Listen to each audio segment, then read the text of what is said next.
the third chapter in chemistry, that is metals and non-metals. बच्चों, उम्मीद करते हैं आपको पहले के दो chapters, that is chapter number 1 and chapter number 2, thoroughly clear हो गए होंगे. अगर इनके स्टिल कोई डाउट है तो please let us know, we'll resolve it on time. आगे बढ़ते हैं. आज स्टार्ट करते हैं with the fresh chapter, that is metals and non metals. Let's begin. Okay, सबसे पहले मेटल्स की जब बात आती है बच्चों, आप सबको पता होना चाहिए कि मेटल्स हमारे कौन कौन सी स्टेट में एग्जिस्ट करते हैं. मेटल्स हमेशा दो स्टेट में एग्जिस्ट करते हैं.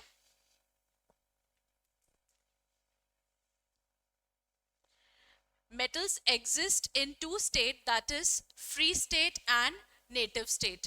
Free state is जहां पर मेटल हमारा बिल्कुल सोलो इंडिपेंडेंट एग्जिस्टेंस रखता है. दैट इज जो हमारे, अगर हम लीस्ट रिएक्टिव मेटल्स की बात करें, that is gold, silver and platinum, वो हमारे मेटल्स हैं जो फ्री स्टेट में एग्जिस्ट करते हैं, which is native state also. बच्चों, कंबाइंड स्टेट की बात करें, कंबाइंड स्टेट का मतलब हुआ कि मेटल आपका दूसरे एलिमेंट के साथ कंबाइंड है. जैसे कि सोडियम अगर क्लोरीन के साथ कंबाइन हो गया तो NaCl बन गया. मैग्नीशियम सल्फेट MgSO4, मैग्नीशियम यहाँ कंबाइंड है. This is in the form of a compound. आगे बढ़ते हैं.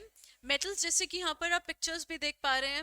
What is strategic metal? Strategic metal हमारे वो मेटल हैं जो हमारे एयरक्राफ्ट्स बनाने के लिए यूज होते हैं, जैसे कि टाइटेनियम, क्रोमियम, निकल, जो कि काफी ज्यादा वियर एंड टेयर बियर कर सकते हैं एंड लाइट वेट भी हैं. बच्चों, रेडियो एक्टिव एलिमेंट की बात करें, you can see this metal which is radio active in nature, that is uranium. We can see here two elements which are also known as coinage metal. This is your platinum and this is gold. Coinage metal क्या होते हैं? जो कि jewellery या coin बनाने के लिए use किए जाते हैं. नेक्स्ट, मेटल्स की फिजिकल प्रॉपर्टीज और नॉन मेटल की फिजिकल प्रॉपर्टीज को अगर हम कंपेयर करें थोड़ा फास्ट पेस पे, देखिए बच्चों, मेटल्स जो है हमेशा they occur at solid at room temperature. They are solid at room temperature. Non-metals, they always exist in all the three states. जैसे कि अगर हम कार्बन देखें तो carbon, diamond, graphite solid state में एग्जिस्ट करता है. ब्रोमीन है या क्लोरीन है, they can occur in liquid state along also with the nitrogen. अगर हम गैसेस में देखें, ज्यादातर हमारा यहाँ पर गैसेस स्टेट ही रहता है, that is oxygen, nitrogen, hydrogen, all are your non metals. Metals are good conductors of heat and electricity. They are good conductor of heat and electricity. Why they are good conductors of heat and electricity? इसका reason बच्चों आपको मालूम है. Metals जो हैं हमारे electron lose करते हैं, इलेक्ट्रॉन सप्लाई करते हैं, तो कहीं ना कहीं they are good conductors of electricity. Poor conductors of heat and electricity कौन है? हमारे नॉन मेटल. बट इसमें भी बच्चों कुछ एक्सेप्शंस आ जाते हैं. The exceptions are diamond and graphite. Diamond जो है हमारा एक बहुत अच्छा कंडक्टर माना जाता है हीट के लिए, and graphite is a good conductor of electricity.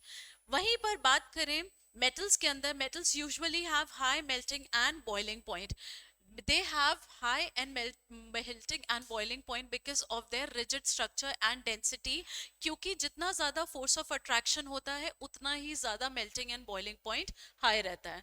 बच्चों, non metals के अंदर low और low melting and boiling point रहता है, but इसमें भी हमारा exception आ जाएगा, that is diamond, also graphite. इनके मेल्टिंग पॉइंट्स काफी हाई होते हैं, being non metal also. Next point, they are hard and shows malleability and ductility. Metals के अंदर प्रॉपर्टी होती है मेलेबिलिटी की और डक्टिलिटी. मेलेबिलिटी क्या होता है? हमने क्लास 9th में भी पढ़ा हुआ है. मेलेबिलिटी के अंदर we can convert metals into thin sheets, जैसे कि एल्यूमिनियम का फॉइल होता है.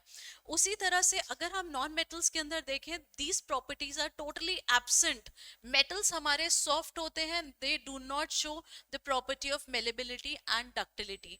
बट बच्चों, अगर हम इसकी सॉफ्ट नेचर की बात करें तो यहाँ पे हमारे फिर से वही एक्सेप्शन आ जाता है, that is diamond, which is the hard and rigid structure. Metals के अंदर अभी हमने ये पॉइंट डिस्कस किया है, they are malleable and ductile. Still we have two exceptions here. One is sodium and other is potassium. Sodium and potassium both are known as soft metals.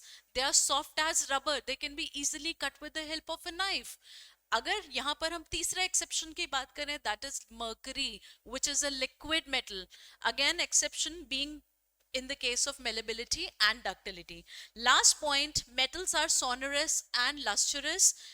But अगर हम non metals में देखें, they are non lustrous and non sonorous. That means they do not possess natural shine or they do not show sound effect. They do not show sound. आगे बढ़ते हैं बच्चों. ये तो थी बहुत बेसिक सी बात है मेटल्स एंड नॉन मेटल्स के regarding. Chemical properties of metals, अभी तक जो हमने पढ़ा है वो फिजिकल प्रॉपर्टीज है जो हम लाइव फिजिकली ऑब्जर्व करते हैं रिगार्डिंग मेटल. केमिकल बिहेवियर या केमिकल प्रॉपर्टीज की बात करें तो उसके अंदर मेटल्स हमारे आसपास की चीजों के साथ किस तरह से रिएक्ट करते हैं और क्या क्या प्रोडक्ट फॉर्म करते हैं, that is a part of chemical property. उसमें आगे बढ़ने से पहले सब बच्चों को ये बात पता होनी चाहिए कि मेटल्स के साथ कुछ प्रॉपर्टीज एसोसिएटेड है. जैसे कि metals are known as electron donors. वो सिर्फ और सिर्फ हमेशा इलेक्ट्रॉन्स को लूज ही कर सकते हैं. They always show the properties of losing electron. इसीलिए हम उनको इलेक्ट्रोपॉजिटिव नेचर का भी मानते हैं. अब ये इलेक्ट्रोपॉजिटिव नेचर होती क्या है बच्चों? Electropositive nature is the tendency of a metal to lose its electron very quickly or readily. जितना जल्दी एक मेटल अपना इलेक्ट्रॉन लूज कर देगा उतना ही बेटर वो इलेक्ट्रोपॉजिटिव नेचर का माना जाता है. जैसे कि अगर बच्चों हम यहाँ पर सोडियम की बात करें तो सोडियम हमेशा जो कि 11 इलेक्ट्रॉन्स कंटेन करता है and it loses 1 electron to form Na positive. Last में यहाँ पर हमारे पास कितना इलेक्ट्रॉन होता है? 1 होता है. अगर वही हम मैग्नीशियम के केस में देखें, इट होल्ड्स 282. ये 2 इलेक्ट्रॉन्स को लूज करके मैग्नीशियम 2 पॉजिटिव बनाता है. It loses 2 electrons. एल्यूमिनियम के अंदर 283. there are 3 electrons, so it will lose 3 electrons to form Al3 positive, aluminium 3 ion. तो बच्चों वैलेंस इलेक्ट्रॉन ही डिसाइड करवाते हैं किसी की इलेक्ट्रोपॉजिटिव नेचर. अगर कंपेयर करें तो सबसे जल्दी अपने इलेक्ट्रॉन्स को लूज करने वाला सोडियम ही होगा. उसके बाद तीसरे नंबर पे हमारा एल्यूमिनियम आएगा जिसके पास टोटल 3 इलेक्ट्रॉन है. एक एक करके इलेक्ट्रॉन्स को लूज करने के लिए भी टाइम एंड एनर्जी रिक्वायर्ड होता है. इसीलिए सबसे इलेक्ट्रोपॉजिटिव इन तीनों में कौन सा होगा? Being the sodium. सो और मेटल्स की अगर हम थर्ड प्रॉपर्टी की बात करें, they are good reducing agents. Metal हमेशा जब हम बात करते हैं रिडॉक्स रिएक्शंस की, in case of electronic concept के अंदर बच्चों हम देखते हैं कि इलेक्ट्रॉन अगर लूज हो रहे हैं then we call it oxidation. अगर इलेक्ट्रॉन कहीं पे गेन हो रहे हैं then it is regarded as reduction. तो हमारे जो इलेक्ट्रॉन लूज करते होंगे उनको हम कहते हैं रिड्यूसिंग एजेंट. मेटल हमेशा रिडॉक्स रिएक्शन के अंदर as a reducing agent work करते हैं. Let's talk further. एक और बच्चों इस स्लाइड से आगे बढ़ने से पहले हम केमिकल रिएक्टिविटी पे बढ़ने वाले हैं. रिएक्टिविटी सीरीज जो कि हम चैप्टर नंबर 1 में भी डिस्कस कर चुके हैं. बच्चों केमिकल रिएक्टिविटी एक ऐसा फैक्टर है that totally depends upon electropositivity of a metal. Chemical reactivity is directly proportional to electropositivity. You should know this thing. अब इसी को ही हम आगे देखते हैं कैसे ये चीज वर्क करेगी. देखिए बच्चों, this is reactivity series of metal. हमारे पास सबसे पहले जो टॉप में सिचुएटेड है वो हमारे मोस्ट रिएक्टिव एलिमेंट्स है, starting from sodium, potassium, calcium. जैसे जैसे हम नीचे की तरफ मूव करते हैं रिएक्टिविटी सीरीज में, हमारे एलिमेंट मेटल्स की रिएक्टिविटी घटने लगती है, डिक्रीज करने लगती है. तो बच्चों अगर हमारे ये टॉप 3 मोस्ट रिएक्टिव हैं, then these are the least reactive elements जिनकी अभी हमने स्टार्टिंग ऑफ द चैप्टर में बात की थी. जो हमारे फ्री स्टेट में या नेटिव स्टेट में एग्जिस्ट कर सकते हैं। बच्चों फ्री स्टेट में एग्जिस्ट करने का रीजन ही यही है, क्योंकि जब वो आसपास की चीजों से रिएक्ट नहीं करेंगे तभी तो वो एक फ्री एग्जिस्टेंस रख सकते हैं। बाकी के एलिमेंट्स इतने ज्यादा रिएक्टिव हैं, specially the three, they can react with the oxygen present in the air. अभी हम ये सब आगे पढ़ने वाले हैं। तो रिएक्टिविटी सीरीज ही हमारे आगे के मेटल्स के रिएक्शन की प्रॉपर्टीज और प्रोडक्ट फॉर्मेशन जो है डिसाइड करती है। तो बच्चों अब अगर हम यहाँ पर देखें सोडियम, जैसे कि हमने पिछली स्लाइड में देखा, एक इलेक्ट्रॉन था, एक इलेक्ट्रॉन फटाफट लूज कर रहा था, इसीलिए काफी ज्यादा इलेक्ट्रोपॉजिटिविटी रखा हुआ था। इलेक्ट्रोपॉजिटिव नेचर जितनी ज्यादा होगी उतनी ही ज्यादा केमिकल रिएक्टिविटी होगी। देखिए एल्यूमिनियम कम इलेक्ट्रोपॉजिटिव था तो उसकी chemical reactivity compare to sodium भी लेसन थी। आगे बढ़ते हैं। देखिए एल्यूमिनियम कहाँ आ रहा है रिएक्टिविटी सीरीज में, बिलो सोडियम। जैसे जैसे ये चीज घटती जाएगी हमारी केमिकल रिएक्टिविटी भी डिक्रीज होती जाएगी। Let's move onwards and discuss the first chemical property in case of metals, that is metal plus oxygen. ये थोड़ा सा बच्चों इनकरेक्ट लिखा हुआ है, typing error, please correct it. This is oxygen. Metal जब भी ऑक्सीजन के साथ which is present in the air, it will give you one single product that is metal oxide।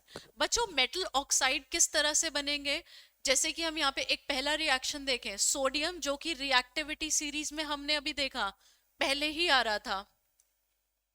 देखिए सोडियम कहाँ आ रहा है, टॉप में, मोस्ट रिएक्टिव एलिमेंट की कैटेगरी में। जैसे ही सोडियम ऑक्सीजन के साथ रिएक्ट करेगा it is going to give us oxide name as sodium oxide. Potassium भी सिमिलरली रिएक्ट करके पोटेशियम ऑक्साइड बना रहा है। These two oxides are formed by a very violent explosive reaction. Sodium और potassium की क्या खास बात है कि ये जितने ज्यादा रिएक्टिव हैं एयर के अंदर सेकेंड्स के अंदर रिएक्ट कर जाएंगे और एक एक्सप्लोजन शो करेंगे जिसमें कि काफी ज्यादा हीट रिलीज होगी। हम उस रिएक्शन को क्या मान सकते हैं, एक्सोथर्मिक इन नेचर, जो कि हीट रिलीज करते हैं बच्चों। अब यहाँ पर आप देख सकते हैं in this image, this is sodium metal. सिर्फ सेकंड्स लगते हैं इसको एयर के अंदर इस तरह से एक्सप्लोड होने में, काफी ज्यादा वायलेंट और एक्सोथर्मिक रिएक्शन होता है। एक्सोथर्मिक माने तो जिसके अंदर से हीट रिलीज हो रही है और काफी ज्यादा लाइट रिलीज हो रही है। उसी तरह से दूसरी बात, sodium and potassium they will react eight room temperature. हमें हीट करने की भी जरूरत नहीं है। जैसे कि बच्चों अगर हम इस केस में कंपेयर करें, what is this, this is magnesium ribbon. ये हमने फर्स्ट चैप्टर में भी पढ़ा हुआ है कि हमें मैग्नीशियम के रिबन्स को बर्न करना पड़ता है फ्लेम पे। तो यहाँ हम बर्न कर रहे हैं, यहाँ तो हमें बर्न करने की जरूरत ही नहीं पड़ रही है।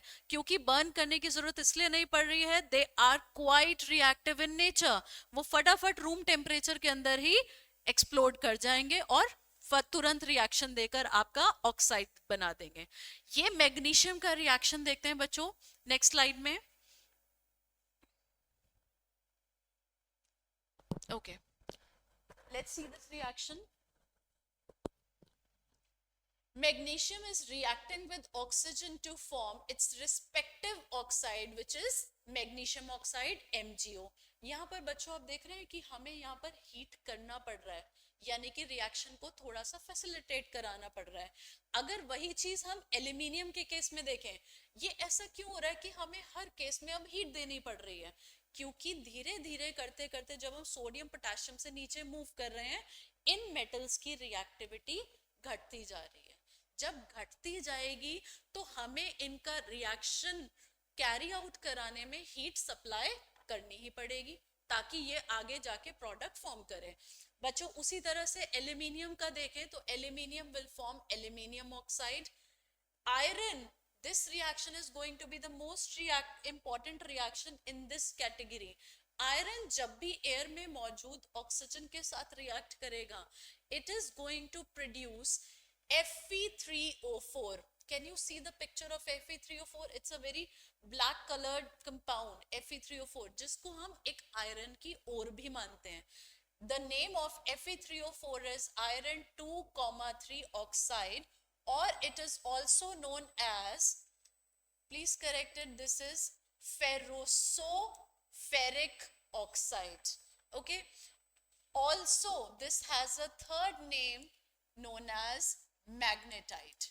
बच्चों ये और है, ये हमारा कॉम्बिनेशन होता है दो और ओर्स का.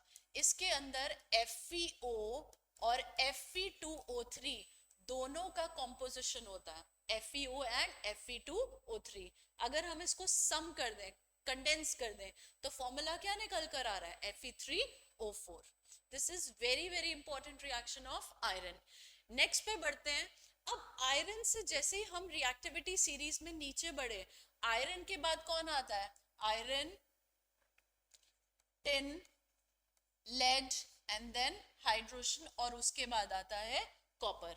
यानी कि और नीचे बढ़ते बढ़ते आयरन के तो कुछ टाइम बाद कॉपर आ रहा है. अब की बार रिएक्टिविटी और ज्यादा डिक्रीज हो गई. बच्चों कॉपर ऑक्सीजन के साथ जब हम रिएक्ट कराएंगे और इस कॉपर के पाउडर को बर्न करेंगे, it is going to produce another black coloured compound, that is copper oxide. ये क्वेश्चन कई बार एग्जामिनेशन में आया हुआ भी है. क्वेश्चन कैसे पूछते हैं, देखिए थोड़ा सा क्वेश्चन को पहेली बना देते हैं.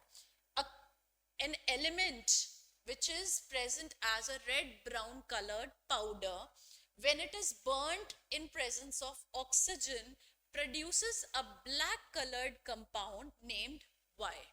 अब उन्होंने इसको X बना दिया, इसको Y बना दिया, और सिर्फ कलर की रिकॉग्निशन दे दी कि ये आपका रेड ब्राउन कलर का पाउडर है, ये आपका ब्लैक कलर. रिकॉग्नाइज करिए.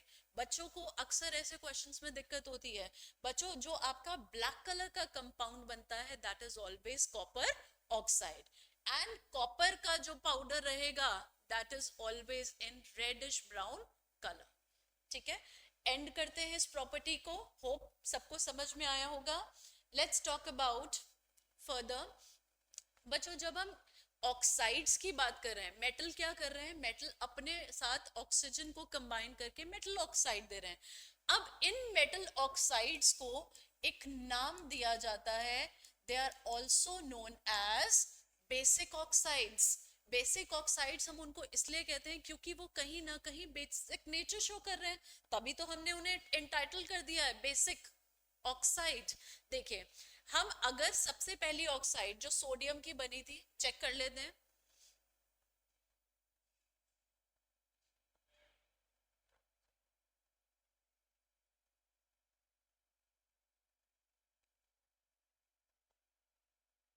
हाँ, ये देखिए बच्चों, सोडियम अपनी ऑक्साइड बना रहा था Na2O, पोटेशियम बना रहा था K2O. हम उन्हीं रिएक्शंस को, उनकी ऑक्साइड्स को फर्दर क्या करेंगे, वाटर के साथ डिसॉल्व कर देंगे. वाटर क्या है, वाटर की तो नेचर ही न्यूट्रल है. अगर हम न्यूट्रल के अंदर एसिड डालेंगे तो रिजल्ट क्या आएगा, एसिडिक ही आएगा. न्यूट्रल के अंदर हम बेसिक डालेंगे तो रिजल्ट बेसिक आएगा.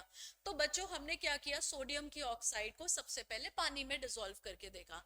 रिजल्ट में हमें यहाँ क्या मिल रहा है, NaOH. and NaOH is a very strong base and it is a very good alkali. ठीक है, स्ट्रॉन्ग बेस तो है ही है, एल्कली भी है. एल्कली क्या होता है बच्चों, एल्कली वो है जो वाटर सॉल्युबल बेस माना जाता है. ऐसे बेसिस जो पानी में घुल जाते हैं तुरंत, which is your NaOH and KOH. Potassium की भी ऑक्साइड को वाटर में मिक्स किया, देखिए क्या बन रहा है, KOH बन रहा है. उसी तरह से मैग्नीशियम की ऑक्साइड को जब हमने मिक्स किया वाटर में, मैग्नीशियम ऑक्साइड बन रहा है. हमारे ये ऑक्साइड्स तीनों के तीनों जो बन रहे हैं, they are your basic oxides and they will possess basic nature. हमारे और भी एलिमेंट्स हैं, जैसे कि एल्यूमिनियम हो गया, कैल्शियम हो गया, वो भी हमारे ऑक्साइड्स बना रहे हैं. Calcium hydroxide, aluminium hydroxide. This is calcium hydroxide. कैसी नेचर का है ये,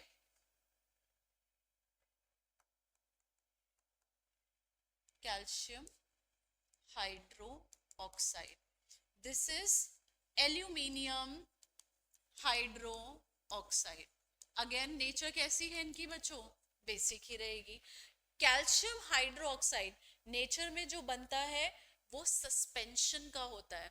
यहाँ पर नेचर की बात करेंगे तो ये तीनों तो वाटर सॉल्युबल बेसिस बने हैं, तभी तो हमने उनको नाम दिया है एल्कली। पानी में तुरंत घुल जाएंगे, एक सॉल्यूशन का फॉर्म देंगे हमें। ओके, बट जैसे ही कैल्शियम ऑक्साइड वाटर में मिलता है, वो हमें कैल्शियम हाइड्रोक्साइड दे तो रहा है, but in the form of suspension. Suspension क्या होता है बच्चों? जो पूरी तरह से सॉल्यूशन की तरह नहीं क्रिएट होता है, कहीं ना कहीं हम उसमें इनसॉल्युबल पार्ट देखते हैं। वो इनसॉल्युबल पार्ट क्यों रहता है? Because of the salt. ये जो आपका यहाँ पर कंपाउंड था वो पूरी तरह से वाटर में डिसॉल्व नहीं हो पा रहा है। ठीक है, so calcium hydroxide is a suspension. आगे बढ़ते हैं।